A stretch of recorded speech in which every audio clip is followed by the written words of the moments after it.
अजीज बच्चों, वेलकम है आप सबों का आज के इस वीडियो लेक्चर में। मैं मोहम्मद जुल्फ़कार अली क्लास 7th के लिए वीडियो क्लास लेके आप सबों की खिदमत में हाज़िर हुआ हूँ। आज के इस वीडियो क्लास में आप सभी तालिब इल्मों के लिए उर्दू किताब बहार अदब से सबक 2 यानी लेसन 2 लेके हाज़िर हूँ। आज का मेरा उन्वान है करनी भरनी। करनी भरनी ये हमारे सबक का नाम है। मेले में बड़ी भीड़ थी। मेले में बहुत ही बड़ी चहल पहल थी, बहुत भीड़ थी। हर तरफ शोर-ओ-गुल था। भीड़ लगातार बढ़ रही थी। दोपहर ढलते ढलते इतनी भीड़ हो गई कि खोए से खोआ छलने लगा, मतलब हवा भी निकलना दुश्वार हो गया। सबसे ज़्यादा ख़रीदारी मिठाई की हो रही थी। पिंटू और चिंटू दोनों दोस्त थे। मतलब पिंटू और चिंटू मेले में गए हुए थे। मेले में बहुत भीड़ थी। इतनी भीड़ थी कि हवा का भी निकलना मुश्किल था।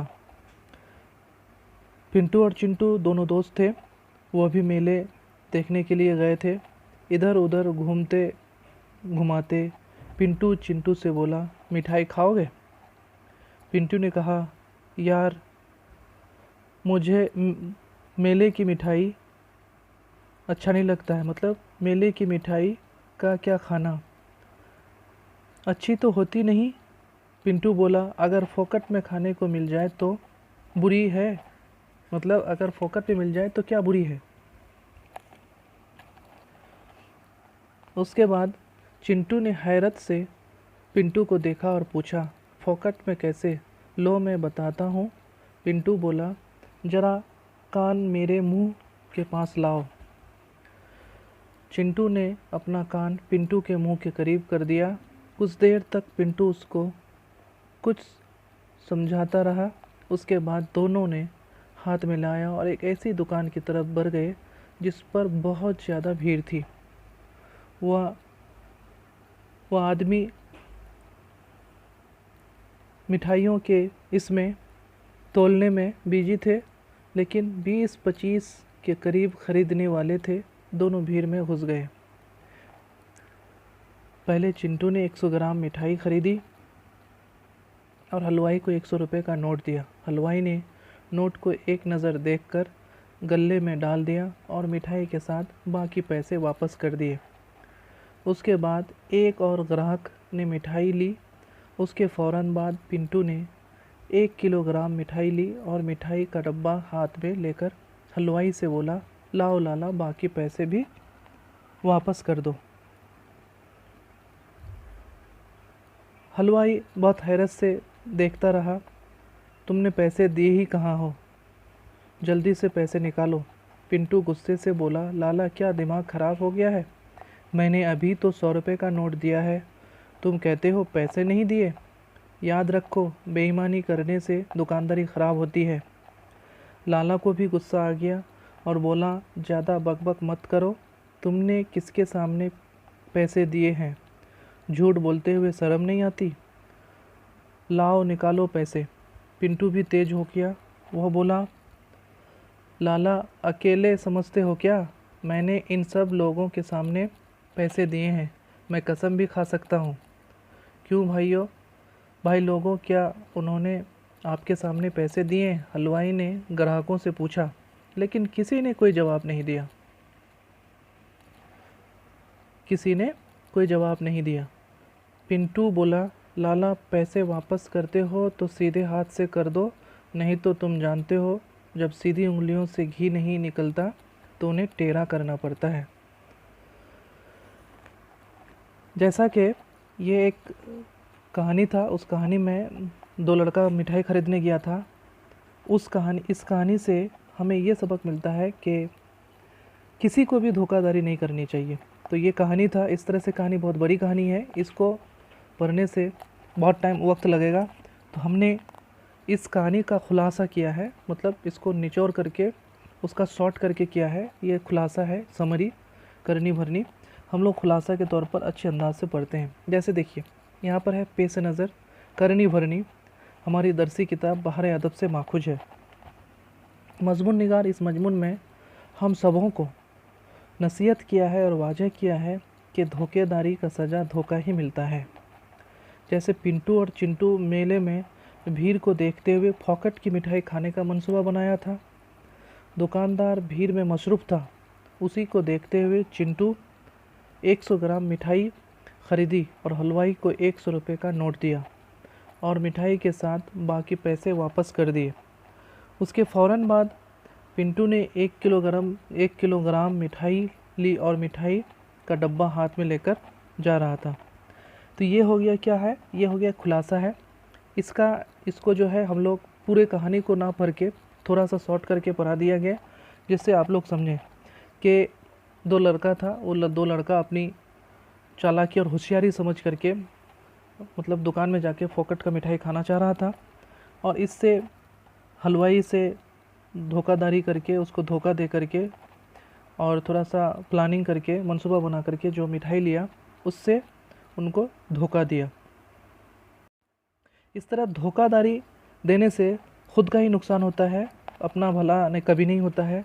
जैसा किसी से करोगे वैसा मिलेगा, जैसे करनी वैसी भरनी, यानी जैसे को तैसे, टिट फॉर टैट जिसको कहते हैं। उसके बाद झगड़ा इतना भर गया दोनों में कि वहाँ पुलिस के 2 सिपाही आ गए।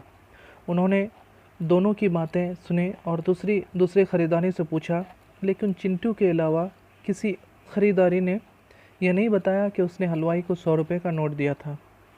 पुलिस वालों ने अकेले पिंटू की गवाही को नहीं मानता और पिंटू से बोला, इतने लोगों में तुम्हारा एक ही गवाह है, क्या खबर यह भी तुम्हारा साथी हो? 2 गवाहों के बगैर तो कोई बात मानी ही नहीं जा सकती। इस पर पिंटू बोला, हवलदार साहब, मेरे नोट की पहचान है, उसके गले में देख लीजिए। क्या पहचान है तुम्हारे नोट की? हलवाई ने पूछा। हाँ हाँ, क्या पहचान है तुम्हारे नोट की? सिपाही भी बोले। मेरे नोट के एक कोने पर कत्थे से क्रॉस बना हुआ है, कत्थे का निशान लगा हुआ है, पिंटू ने जवाब दिया। इस बात पर गले को देखा गया तो उसे नोट में दाग मिला। यह बात तो सच हो गई, इसलिए हलवाई उसको पैसा वापस कर दिए। इस तरह दूसरे तरीके से उसको पैसा वापस करना पड़ा। तो क्या हुआ कि मिठाई लेकर के वो फ़ौरन वहाँ से निकल गया। तो हलवाई से बोलने लगा, झगड़ा करने लगा कि मैंने तुमको पैसा दिया है। वो बोला पैसा नहीं दिया है। इसका खुलासा है। खुलासा बीच बीच में हम बुक्स का भी लिए और उसके बाद खुलासा भी लिए, नहीं तो खाली खुलासा कहेंगे तो आप लोगों को, खुलासा अगर हम सामने पेश करेंगे तो आप लोगों को समझ में नहीं आएगा, जिसकी वजह से हमें बीच बीच में बुक का भी लेके आना पड़ता है।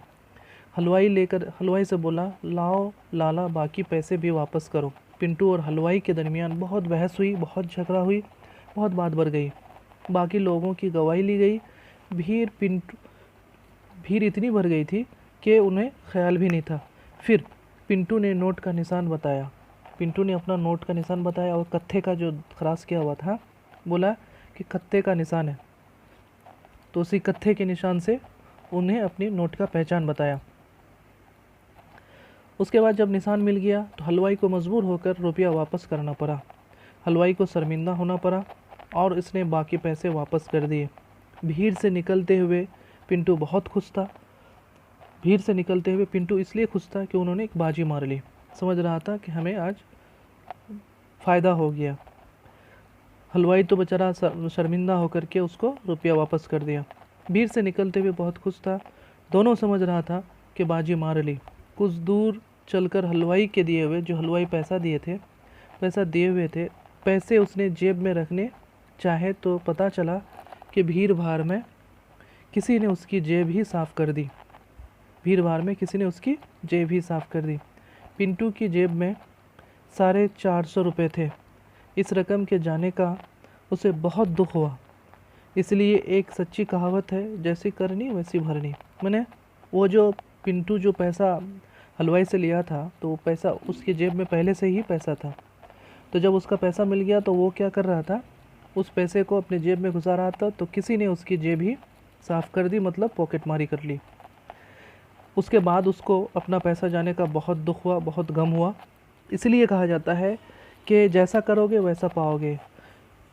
As you reap so you reap, मतलब as you sow you reap, मैंने जैसा बोओगे वैसा काटोगे। As you sow you reap, जैसा बोओगे वैसा काटोगे, टिट फॉर टिट, जैसी करनी वैसी भरनी। इसलिए हर काम को सोच समझ करके करनी चाहिए।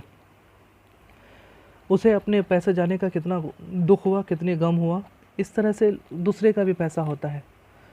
तो इस तरह से बच्चों, हमें इस कहानी से बहुत एक अच्छी नसीहत मिला है कि किसी का भी ना ऐसे ही किसी का ना लो, ना किसी को दो। इसलिए हमेशा हक बोलो, सच बोलो, और झूठ और इससे धोखाधड़ी से हमेशा दूर रहें। अगर जो लड़का, जो तालिबे इल्म इन सब चीज़ों से दूर रहेगा और हमेशा ईमानदारी से पढ़ेगा, ईमानदारी से रहेगा, तो इंशाअल्लाह वो हमेशा कामयाब रहेगा, ईमानदारी का फल उसे मिलेगा। इसलिए हमें इस बात पे गौर करनी चाहिए और हमें इसकी नसीहत लेनी चाहिए। इसको गौर से सुने और समझें। शुक्रिया, जज़ाकल्लाह खैर।